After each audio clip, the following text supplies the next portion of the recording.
Inspired by the medieval fairy tale villages in the Alsace region of France, the design for the Christmas stocking came to me while admiring the charm of the half timber-framed houses, which could be seen throughout the cobbled streets.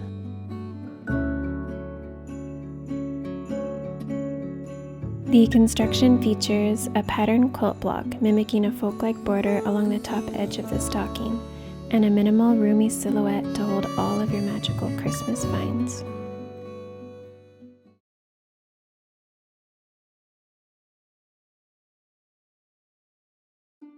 To verify that you have printed your pattern to the correct size, be sure to measure the 1.5 by 1.5 inch test square, which is located at the top of your pattern page.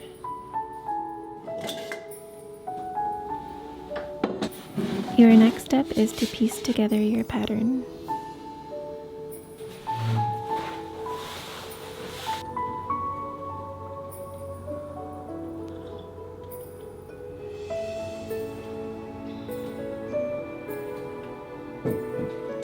To precisely join the edges of your pattern, cut along the top and right edges of each page using the border lines as a guide.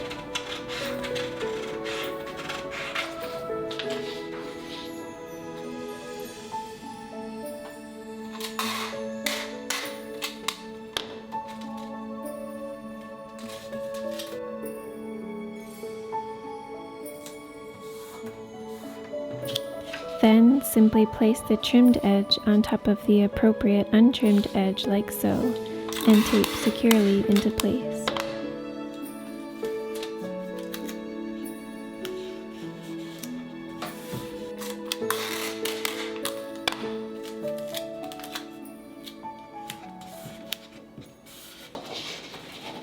To finish preparing your pattern, cut out all pattern pieces using the solid cutting lines outlining each of the pattern pieces.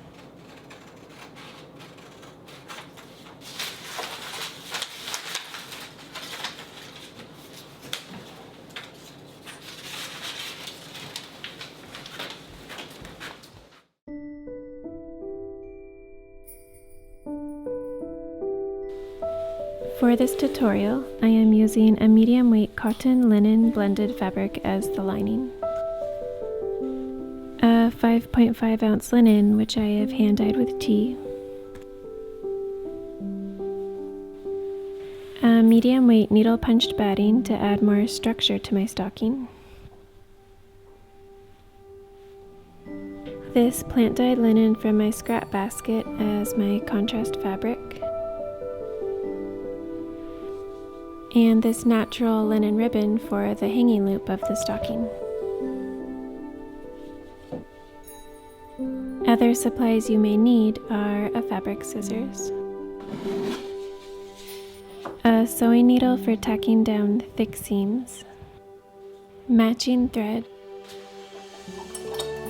a seam ripper, tailor's chalk or a gel pen for tracing and marking your fabrics, pins for securing fabric pieces in place, an iron for pressing and steaming,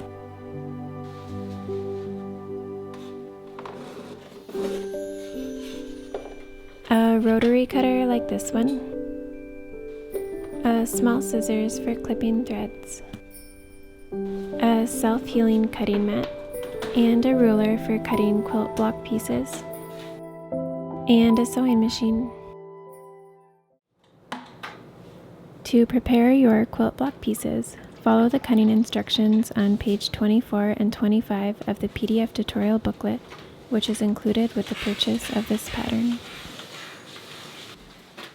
My secret to achieving accurate piecing in a quilt block lies in every step of the process, from cutting your pieces to pressing your seams. During the cutting phase, make sure your rotary blade is sharp and your ruler is clear and easy to read for better cutting accuracy. Once finished, you should have 11 contrast pieces in total, 4 small half-square triangles, 4 large half-square triangles, and 3 squares.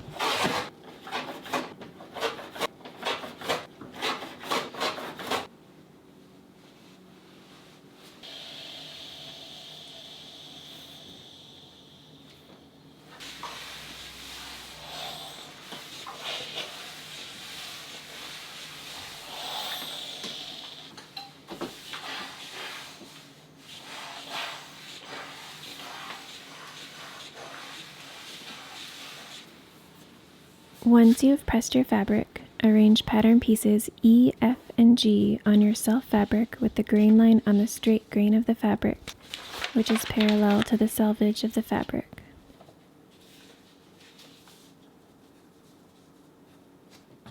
It is now time to trace and cut all of your stocking pieces.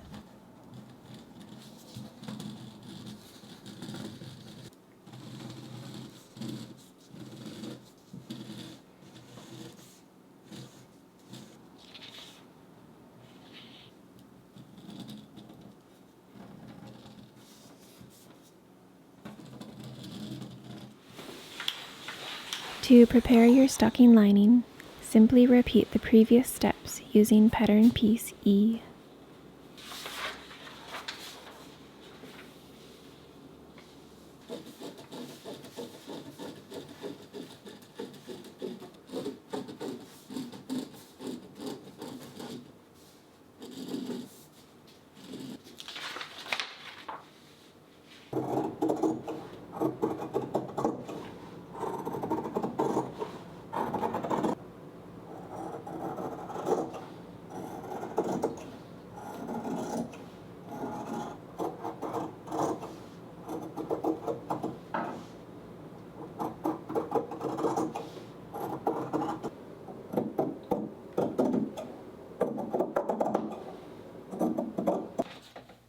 Using your leftover self fabric, cut the remaining quilt block pieces.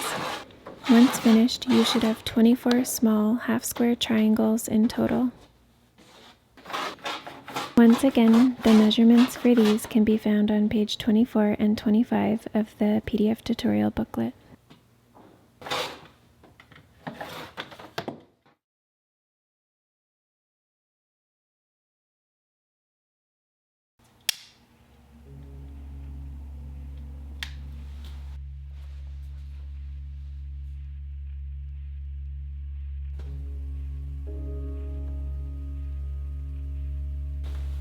To begin your quilt block, sew 6 sets of small half-square triangles in your self fabric.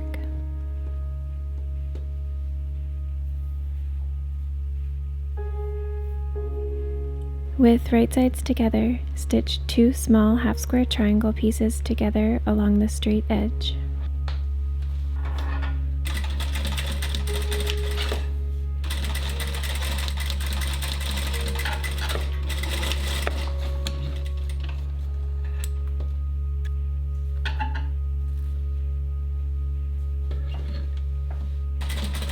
Repeat this step 5 more times using 10 of the remaining small half-square triangle pieces.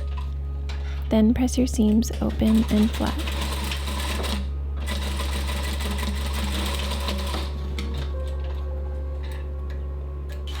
Another secret to achieving accurate piecing in your quilt block is to finger press your seams before pressing with an iron. This is especially helpful with intersecting seams, which tend to be more stiff in nature.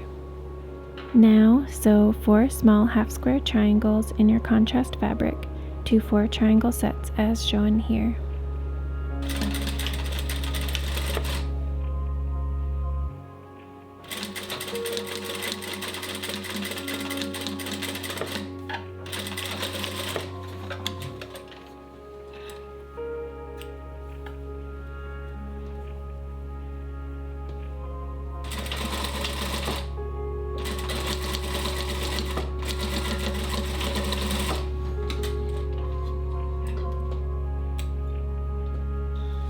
Gently press your seams open and flat, being careful not to stretch the fabric along the bias.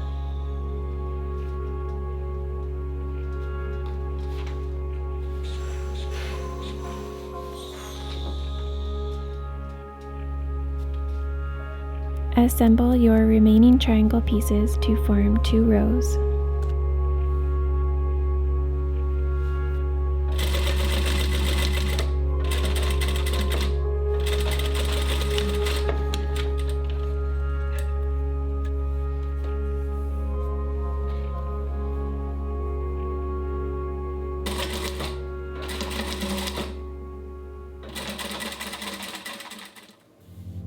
Now it's time to sew 4 of your small half square triangle pieces in your self fabric to each square.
Assemble your finished squares to form the last row of your quilt block.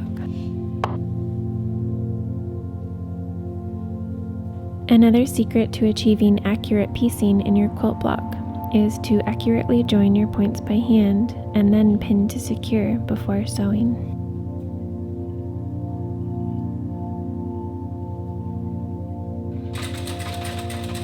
Be sure to stitch beside your points when sewing, and keep in mind that it is more important to achieve accurate points than it is to achieve accurate seam allowance.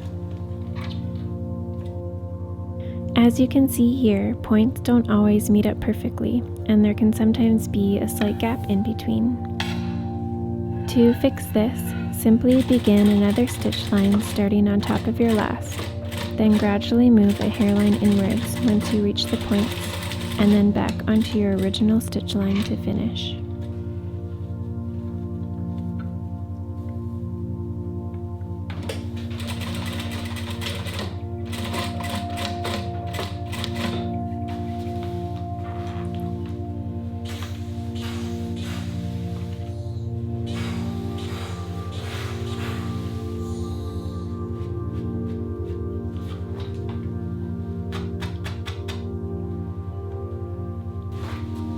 To complete your quilt block, assemble the 3 rows, press seams open and flat, and tack any adjoining seams down by hand.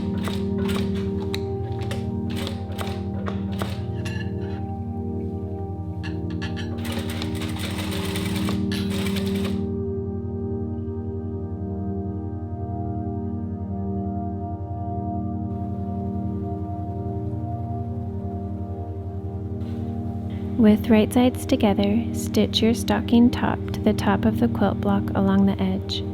Then press seams upwards and flat.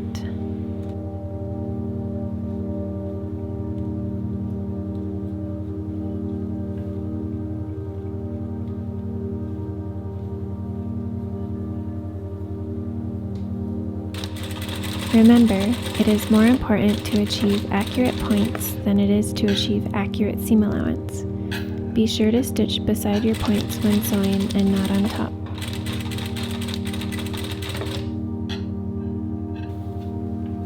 With right sides together, stitch your stocking bottom piece to the bottom of the quilt block along the edge.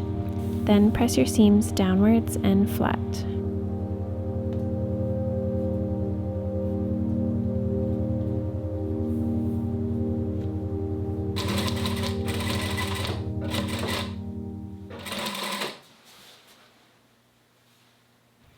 Now it is time to attach your batting.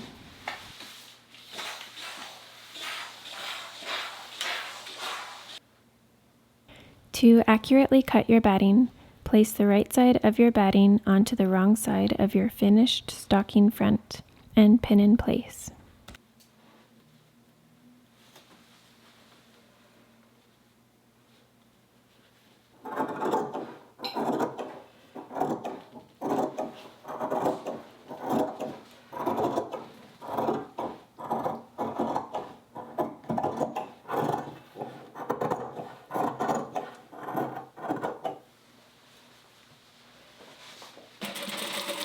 To secure your batting, stay stitch into place following the entire edge of your stocking.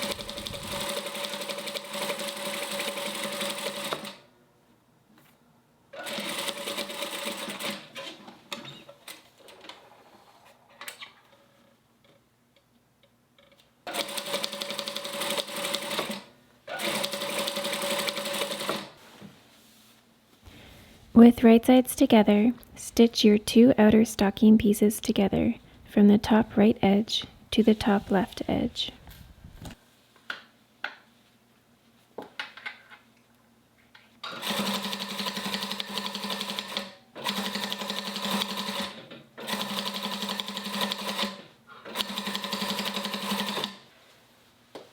Turn your stocking right side out, then finger press along the edges before pressing with an iron.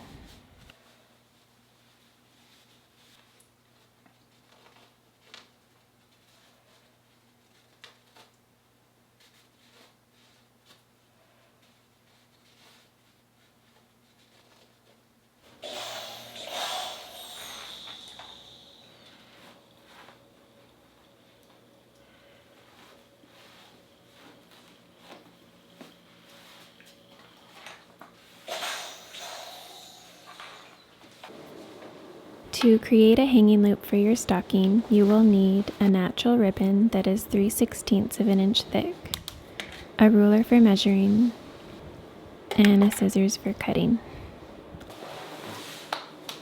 Measure and cut 5 inches of your ribbon.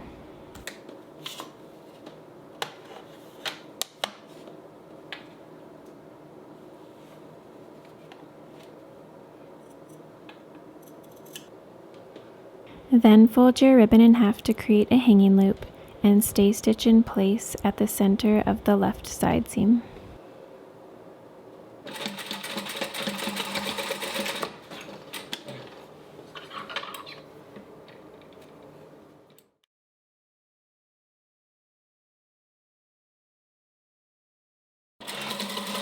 With right sides together, stitch your 2 lining pieces from the top right edge to the top left edge.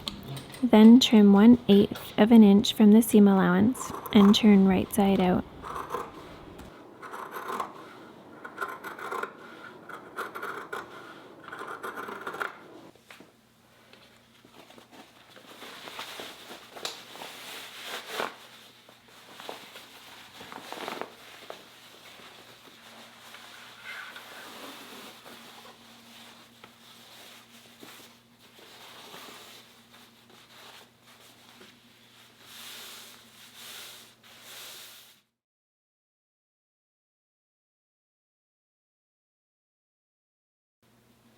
With right sides together, align the side seams of your stocking lining and outer stocking and pin in place.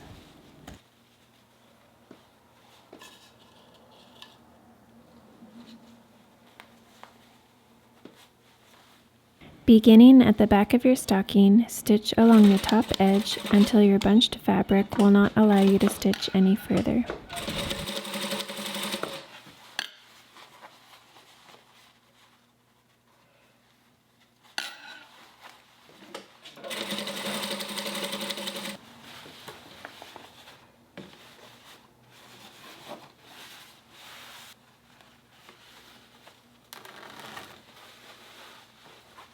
Insert the lining into the stocking and smooth out any bunching along the bottom edges.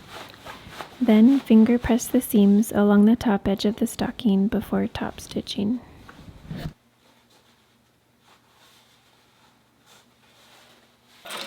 And lastly, beginning at one of the side seams, top stitch 1/8 of an inch away from the stocking top edge.